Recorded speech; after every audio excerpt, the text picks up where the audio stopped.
Welcome again to my podcast and my YouTube channel.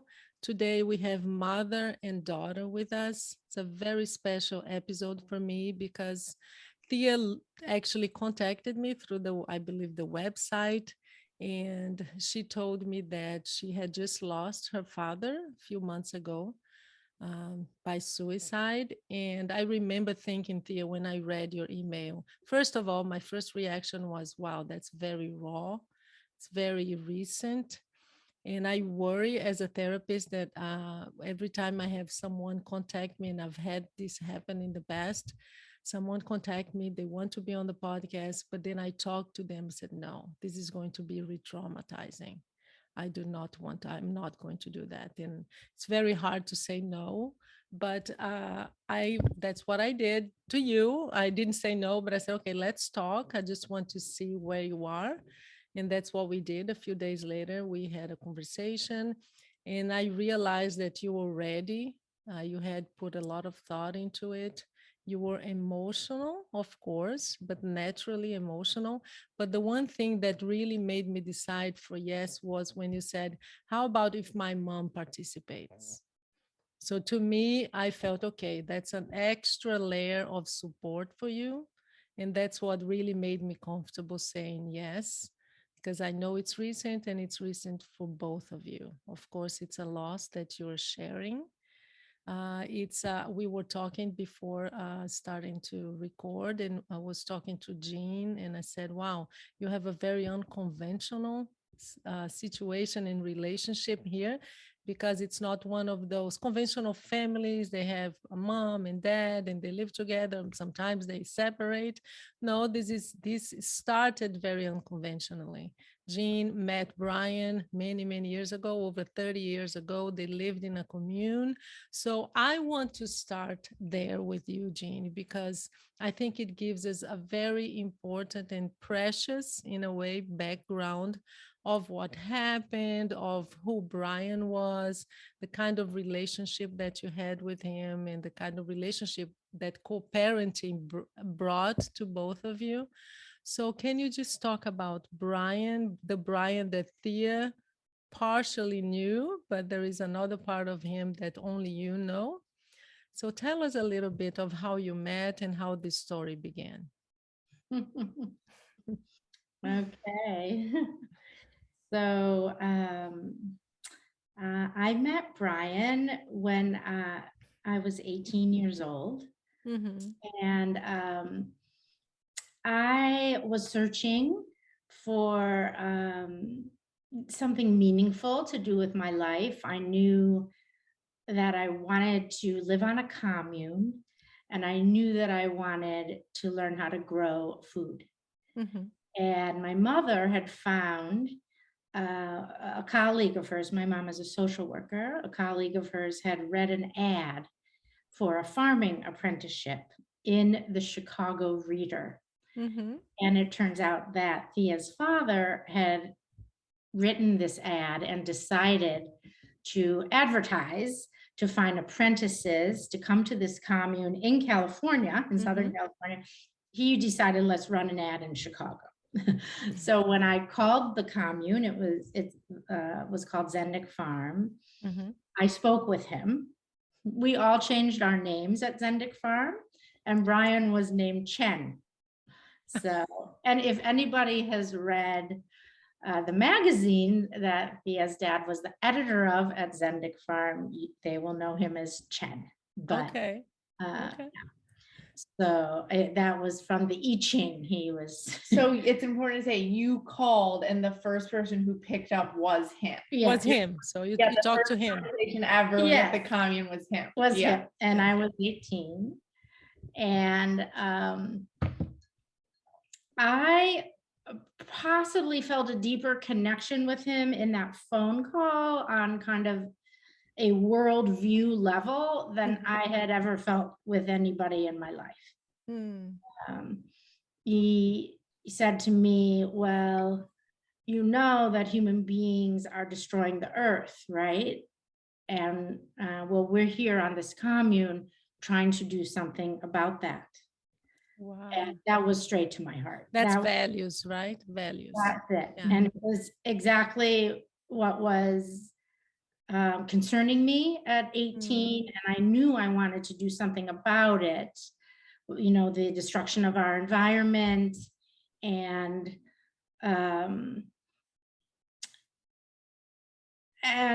so when we spoke, he mentioned the book. I don't know if you know it, The Catcher in the Rye. And we talked Yeah. about that. That was a beautiful book to me. We just spoke the same language. And then I remember I got off the phone, I talked to my mom, and we said, well, what if it's a cult? So I called him back with like 20 questions. And at the end of asking him the questions, Brian said to me, you know, you sound like an intelligent person. You can come out for the apprenticeship. It's, you know, 2-3 months. But if you don't like it here and it's not for you, you'll leave. So, you know, come check it out. Guess it's not a cult then. That's right. And then when I got to California, he picked me up at the bus stop and he pulls up, you know, cut off jean shorts, very California, long blonde hair, you know, muscles, sort of this tie-dye shirt, but very muted colors. And I just immediately, I thought, that is the coolest person I've ever met in my life. And then I thought, I wonder if all the guys are going to be this cute. I am not leaving this commune ever. No, it was like, I don't know. He just had an energy to him. Especially, you know, in his prime. You know, he took his life when he was 67. I met him when he was 32. He's 14 years older than me. He was the presence you felt in the room. He'd been, you know, he's a Midwestern boy, high school quarterback, president of his student council, you know, a leader. Yeah, for sure. He was very funny. He had a very athletic, sort of embodied way of being in his body. A lot of like prowess, I would say, but he wasn't primping himself, you know, he didn't come off cocky. No, there was just a big presence whenever you were around him that made you feel really good. That's right. You know, we would say he was like a silverback gorilla, you know. You know, but that's it. He had a very unique quality where, because he was not a materialistic person, okay, not at all. He was the most minimalist human being I've ever met. He cared not for money and material goods. He was a incredibly deep, philosophically minded man. But therefore, when he related to another person, it felt like he was talking to your essence. Yeah, and was entirely there. Caring for your essence. He wasn't really noticing. He might say to you, oh God, you look great today. You just look great. But he didn't mean, oh, your outfit really looked, or your hair was done recently. He meant what you were emanating from the inside out. You were shining and glowing. Your soul was shining. He could see that in people. And so, I mean, I could go on and on. Yeah. Anyways. But from what you say, I can also tell that this is a person who was deeply connected and very sensitive to everything, right? And that was it, which of course is a double-edged sword. Yeah. Feels a lot, right? Feels deep. Feels a lot. He was, you know, we all know that the numbers of species extinction and air and water pollution and, you know, methane gas release. I mean, we're all aware of this, but most of us can kind of compartmentalize it. Brian could not. It was in his cells. He constantly was aware of what was really happening. And that was an immense struggle. That was something he struggled with as long as I knew him. And from speaking with his family long before I met him. Yeah. And it also was a genetic thing. His mother was a early feminist and a poet, and railed against so many wrongs in the world. And there was a history of suicidal ideation and mental illness in his family. Yeah. So that's something that was always palpable in knowing Brian.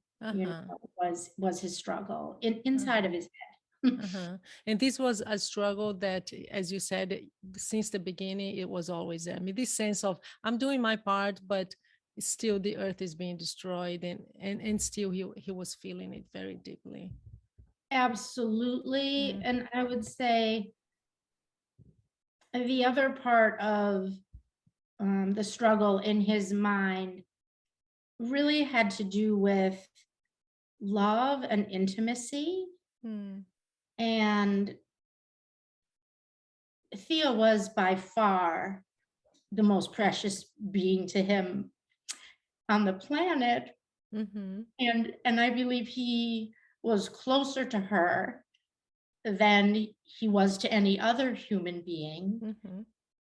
But he carried some wounds and fears within himself that manifested as an immense, he did not see himself clearly.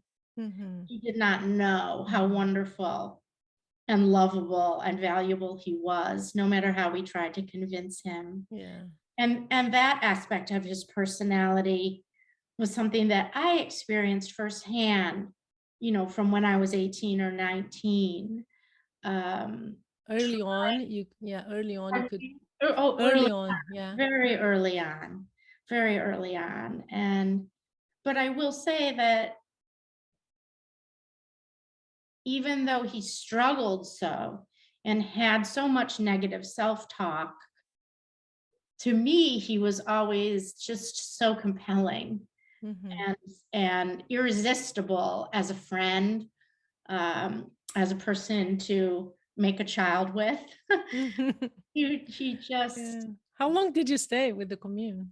I was there 17 years. Wow, that's a long time. And left when he was 50. So how many years? He went there when he was 27. So wow, 23. 3 years. And then there are a couple other people in our lives closely who were also at the commune with us, which is my husband, Verdant. My stepdad. Yeah. Also known as half daddy sometimes. And our friend Cord. And a best friend also who is here, who was another father-ish figure for Thea. So even after we left the commune, which we did when Thea was 2 3/4, not quite 3, Thea was sort of raised in a sense communally after the commune. Wow, that's, I wish more of us were, right? We talk about it takes a village, right? But how many people have access to that village? And it sounds like you did.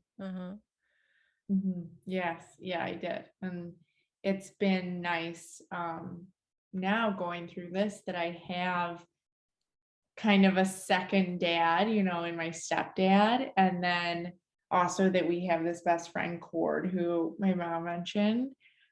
He was actually there, 5 minutes after I got to my dad's house on the day he died. So he's been there the whole time. And I'm just so lucky to have those two kind of male figures in my life as I go through this.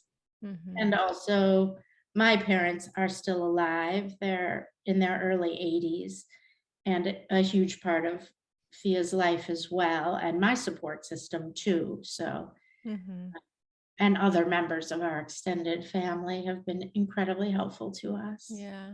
All along, since when we left the commune, Yeah. And I know you do a beautiful commune work now. We'll talk about that later. But I don't want to pry, but I kind of need to. I want to ask you, how was it that you guys made this decision? Let's have a child together. Must have been, I don't know, I'm just assuming here, Yeah. but it just sounds like a beautiful moment. It was a beautiful moment. I can, share a little with you, and anyone who wants to read more. I do have a memoir book Mhm. that's called From the Ground Up that tells more of the story than we can share today. Uh-huh. But, I think on the most essential level, um, I really loved Brian deeply from when I met him. Um, it was not the primary part of our relationship was a deep friendship Mhm. and caring for each other and a deep understanding of each other. We both had an intuitive knowing of where we had come from in our lives, and there were a lot of similarities. Um, at times we had a more romantic or sexual, intimate relationship, but that was never really the primary energy between us. We were colleagues who Mhm. shared a vision of work that was important to us, that we both cared about a lot. But he got it into his head that he wanted to have a child, and he wanted to have a child with me. And that sounded good to me, Uh-huh.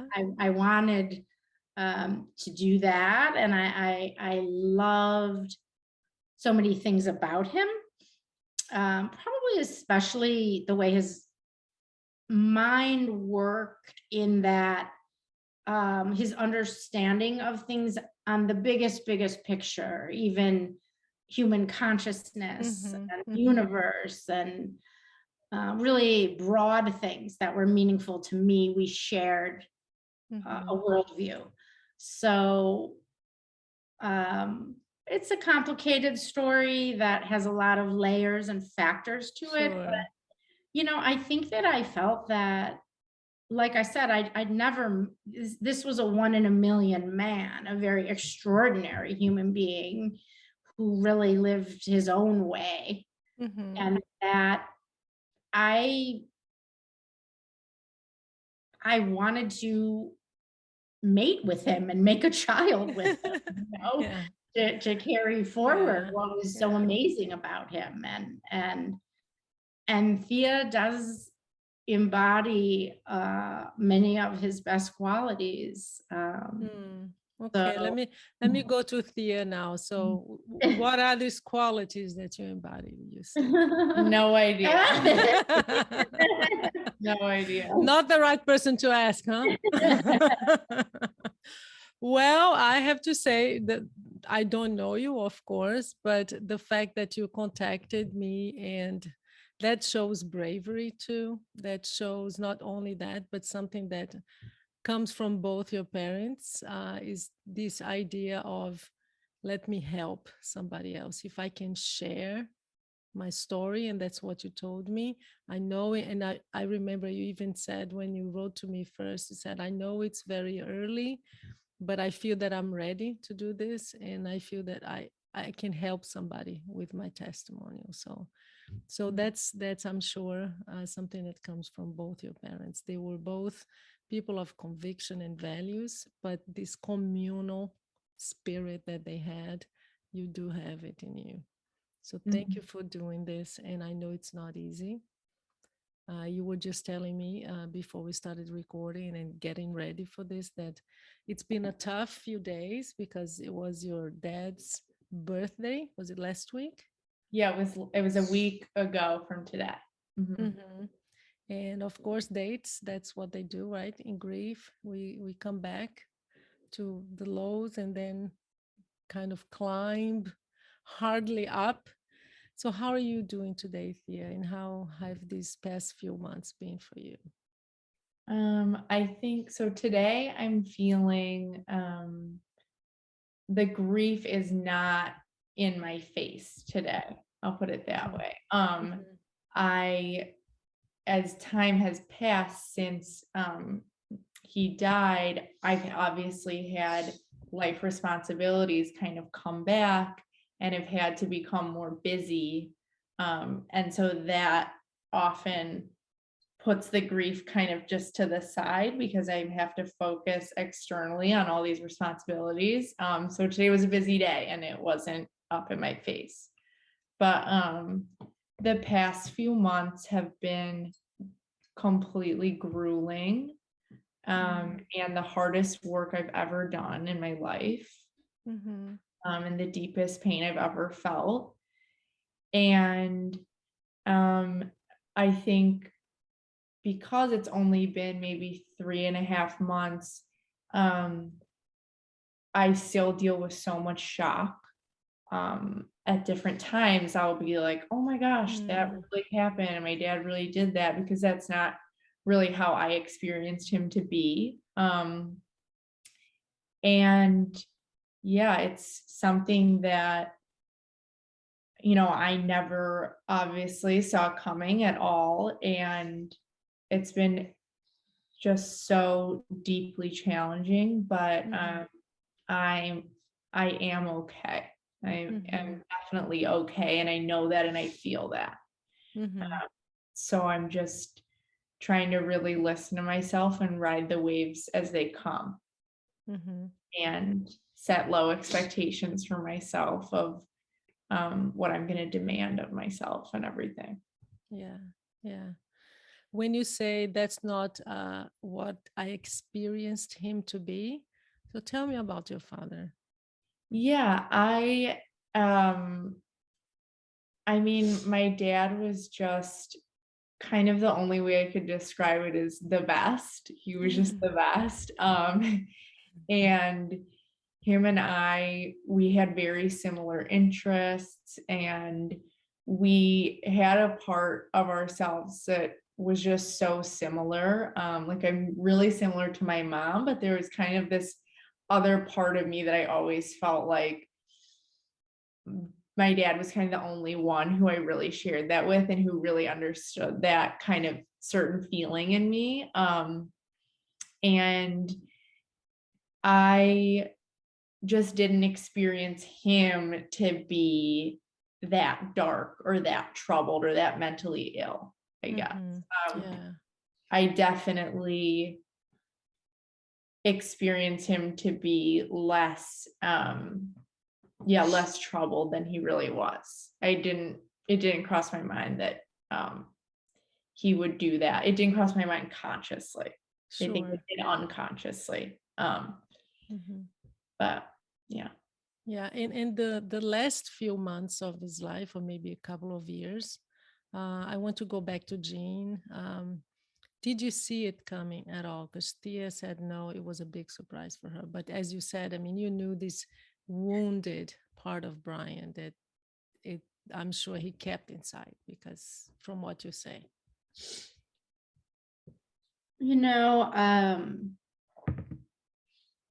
Let's see. In the 35 years that I knew Brian, I think that there were 2 or 3 times when I knew that he was seriously contemplating taking his life. And at different times participated in some form of an intervention, or discussing what could we do. He and I went to therapy together when Thea was about 13 for, I think, 2 years. Okay. And he was pretty feeling suicidal at that time. At that time, I really begged him to, go on some type of antidepressant, which he did. Okay.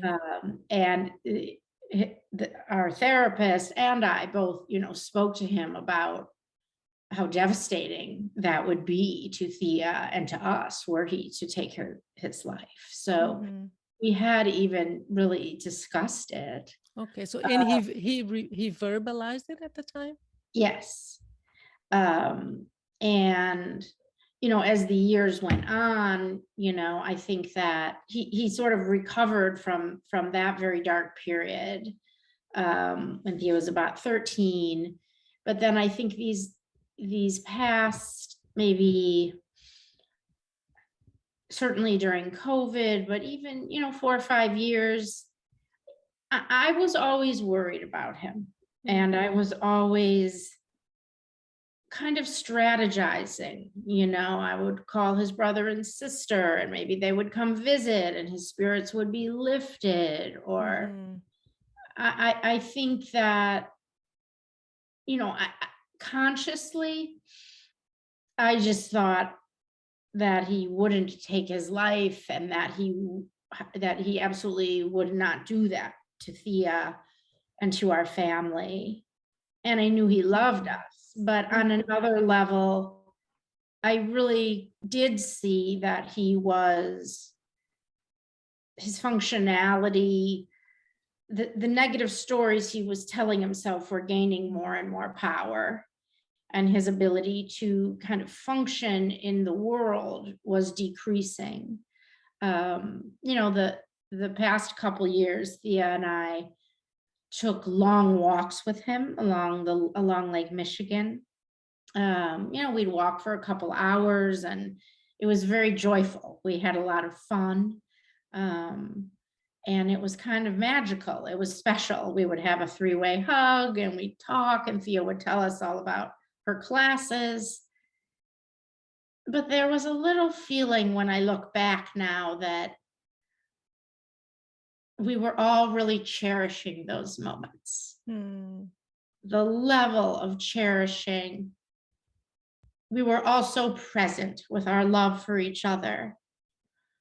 And I think there was some sense that it was finite, that I don't know,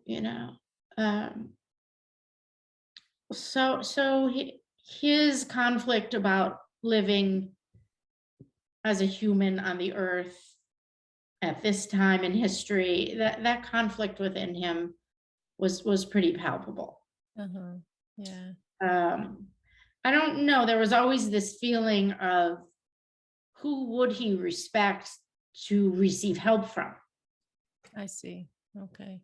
That Hopelessness. It's a sense of hopelessness. Where to hopelessness paired with arrogance is the wrong word, but he didn't have a lot of respect for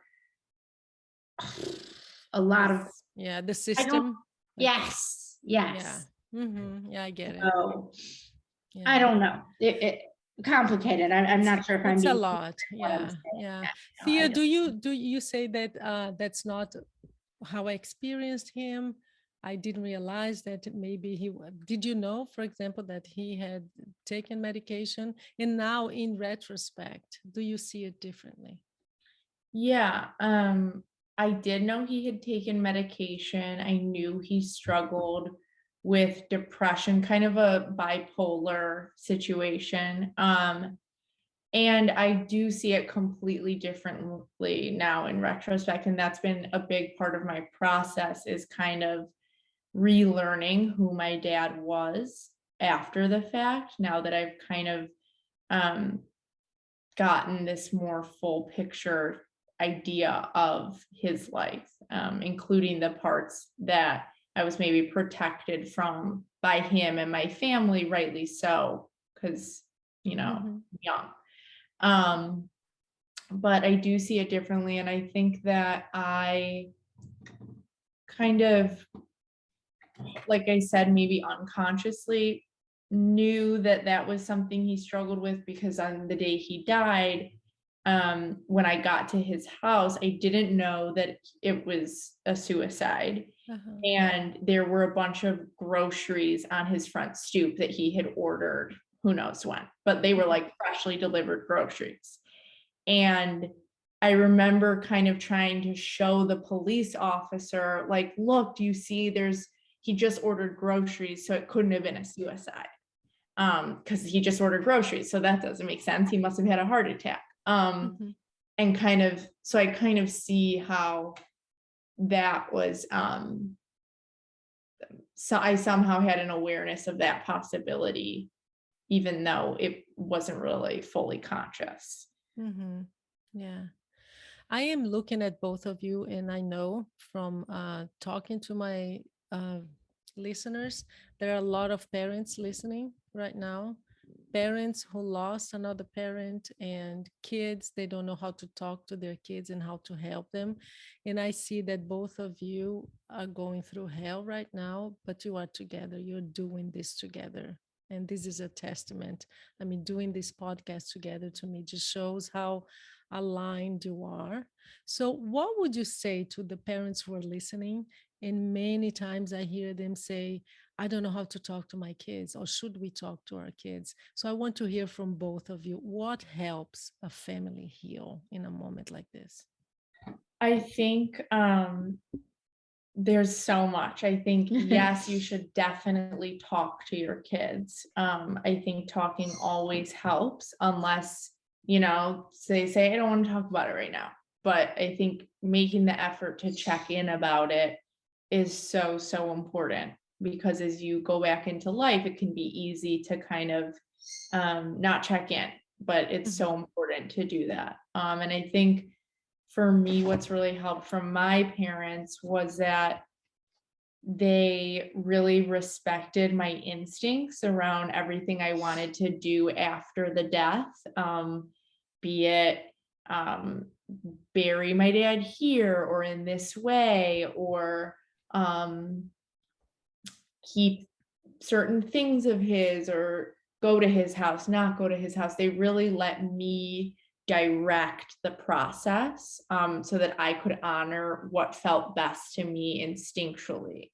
Um, and then also, I think having my parents, like especially my mom, be honest with me about what she's going through, because if that's not there, if I'm not being let into her grief process, kind of, then if she's trying to protect me from that, then I begin to feel isolated and alone. Like, am I the only one who's freaking out about this? Wow.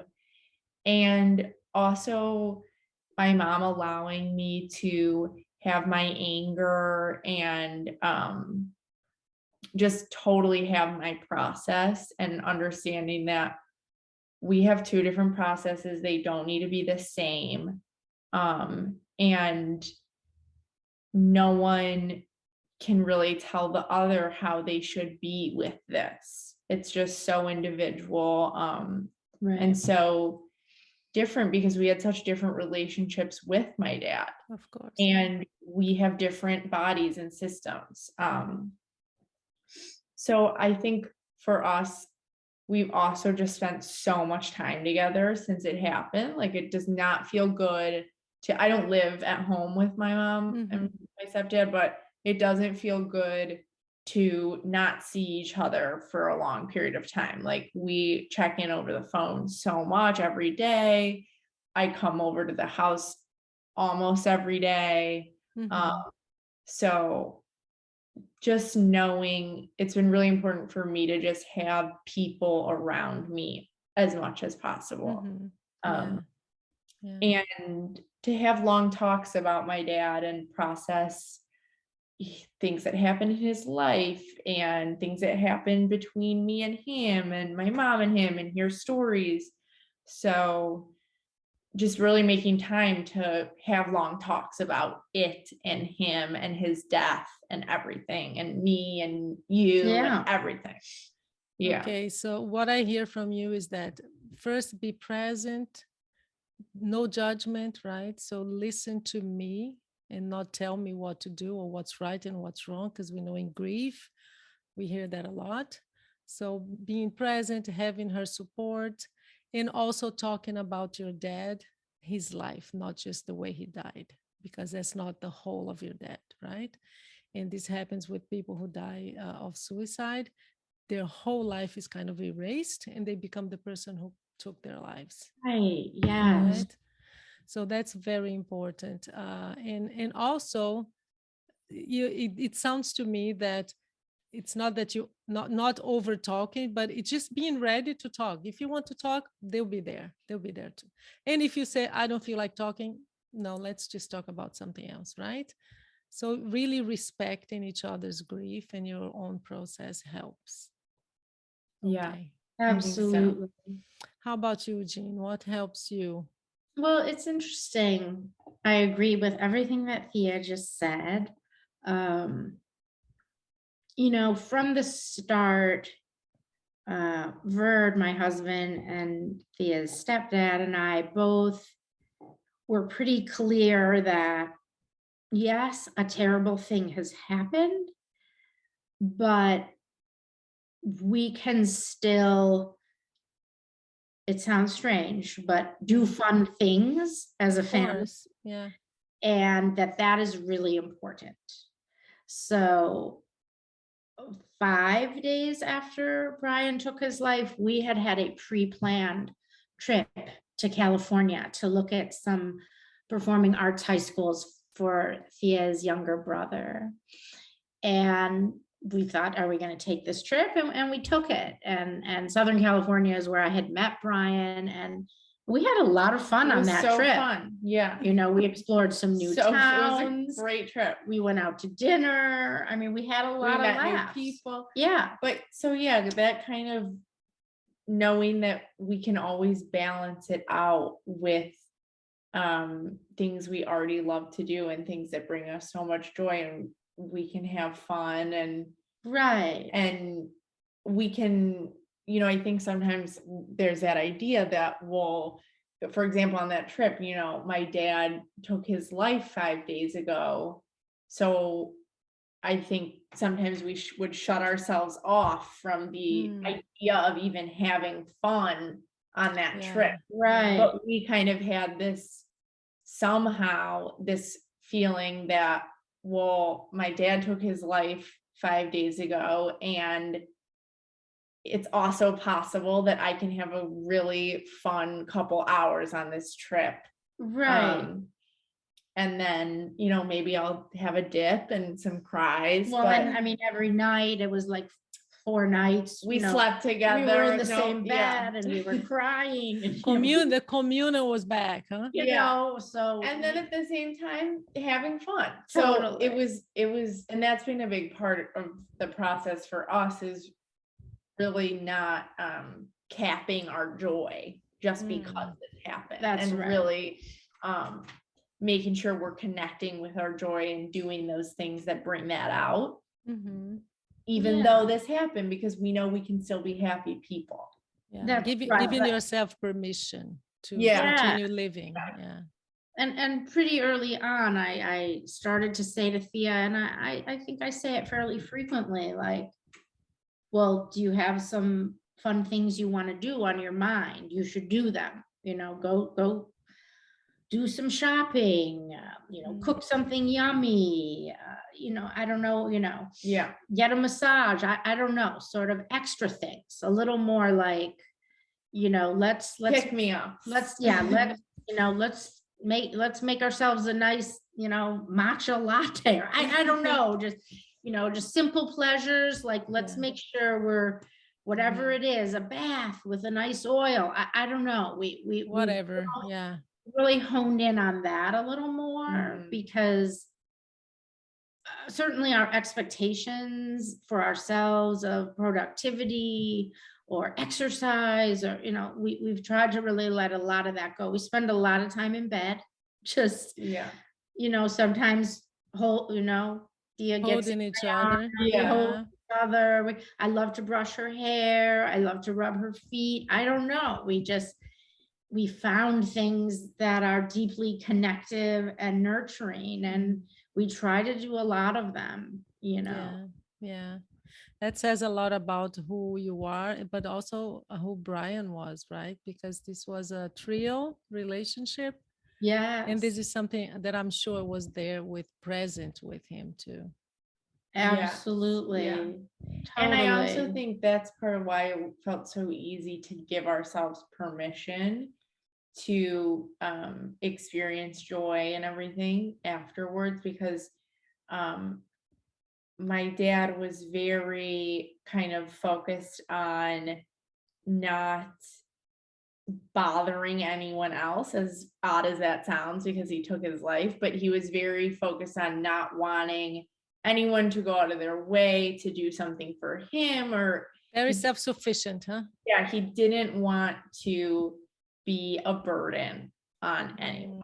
And obviously that kind of had a pathological side to it, but it also had this side that made us feel like we know that there's nothing weighing on us because of this in this way. Like, we're off the hook. There's nothing sticky or entangled that he was experiencing around us. Absolutely. So he can just go be free. He, I mean, I even would say that I felt that he trusted us to go on and live Mhm. loving, full lives. I felt that often, Yeah. that part of our soul's agreement here or something, was Yeah. it was he chose his time to leave. Mhm. It was certainly deeply against our wishes, but at the same time, It sounds like you respect that too. that's it. Yeah. Well, I certainly have felt that, Mhm. Mhm. like I said, like Thea said, we each have a different experience of it, but the responsibility to make sure that Thea is as well as she can be. Mhm. I mean, that certainly as a mom has been the most brutal part of it is, Thea is a person with a large capacity for joy, to have a good day. Thea has a lot of good days. Mhm. It's just how she's always, her middle name is Day. Ryan and I chose that for her because we both like the day.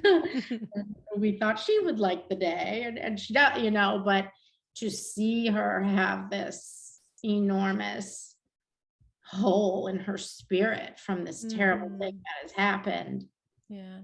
as a mother, has caused me an enormous amount of grief, and does. I mean, it's unfathomable still that we're here talking about this, and that this has happened, but at the same time, it has, and we're bringing to bear, as Thea would say, all of our tools for resilience. He used that term, and that is something we are very focused on.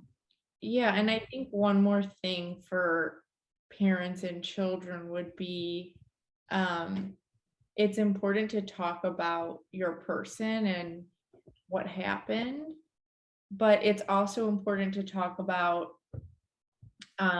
the way you're experiencing your parent and how their process is affecting you, or how their way of relating to you through this is affecting you. If you're at the age where you can, to kind of say, I need you to do this more, or this less, or this isn't working. Okay. I So think advocate for yourself. Yeah, we've Okay. had sort of a push and pull around kind of coming to acceptance. Okay. And Thea has said to me, I don't care about that. I'm angry. Yes. Okay, right. Mhm. You know what I mean? So Yeah, I'm so glad you touched on that, because that was going to be my last questions, because it's it's very different to share sadness and loss from sharing anger. All these emotions that are kind of not acceptable when someone dies, you're not supposed to be angry at them, right? And that's one of the differences with suicide death. So do yeah. you share that too? I mean, have you felt, because the anger is very common. Do you Yeah. feel, and do you share that? Yeah, we've both felt anger at different times intensely. And then I've also had anger for, I've also had anger at you for for things you've said about it or things you Totally. felt about it even. And I've had, definitely a lot of anger, and I've also had so many feelings of guilt and regret, and just so many difficult feelings, that aren't, like you said, that aren't kind of acceptable, Yeah. or that might be tougher or less expected. Mhm. But I think that none of them have been shamed or anything. So Yeah. that's the Good. key point, Absolutely. is Yeah. not shaming a child for whatever they're Mhm. feeling. Yeah, Yeah. and when Thea has been very angry at me for things I've said or for things that I didn't say when I've told her about Brian's life, that has called me to find a new kind of capacity in myself to let her be very angry in general and very angry with me, Mhm. and not try to take that away, because an awful thing has happened and anger is a legitimate response. And Mhm. our family has to be a home within which, wailing and moaning and hitting and pounding, is part of it. It warrants that level of um, primal response. And I think we share a belief that releasing in that way is very, very important. Mhm. Uh, Yeah. Yeah. to That's processing it through the body, through the psyche, engaging in that, almost the physical aspect of the hurt, yeah. Yeah. is something that, we do. Well, well, Thea and Jean, thank you so much, Thea, for contacting me. This has been so, I am sure this is going to help so many families because suicide breaks families. It does. I'm sure you understand what I'm talking about. You're here, but you are here able to tell your mom, I was angry at you. And just the level of openness and authenticity from both of you is palpable. And it's beautiful to see because that's what's going to make a difference in the future and in both of your healing processes from now on. It's being able to be there, being able to be angry, being able to feel differently, to be silent and take it in and respect each other, and it's there, and I'm sure that this is going to help so many families know how to deal with this. That is just ah, there's no words. Suicide, we silence, right? That's why we silence. We tell people how did they die suicide, and they go, okay, I'll go do my thing, and they disappear. We lose friends. There's so much silence around suicide, but because it's against our most human instinct, right? And all these feelings, like Tia said, of guilt and then anger, and how could you? And you said a few times, I didn't think he would do that to her. Yeah. This idea that they're doing it to somebody else and not themselves. So anger is, as you said, it's normal. It's a it's a response. That's what it is, and we have to respect that. So I'm so grateful for both of you to help me guide families on how to deal with suicide loss because it's a tough one. It's tough to understand that people heal differently. Some want to talk, others don't. I had the other day someone called me and said, Paula, I need help. I need to talk to my mom and she won't talk about it. So I'm glad to see that you both have each other. You have your stepdad, you have your husband, is a husband, a partner, whatever, your companion for life or for whenever, for as long as it takes, right? As it lasts. I can see that you're very good at creating strong lifetime relationships, both of you. So just stay with each other because through the ups and downs of grief, that's basically what you need. And that's nothing else is more important than that. So thank you. Thank you for sharing your story. Thank you for giving us the space to share. And for being there for Thea when she found your podcast, because It really helped her Mhm. very much in the immediate aftermath as Mhm. she was trying to find her way. She found Mhm. you. So thank you. Thank you.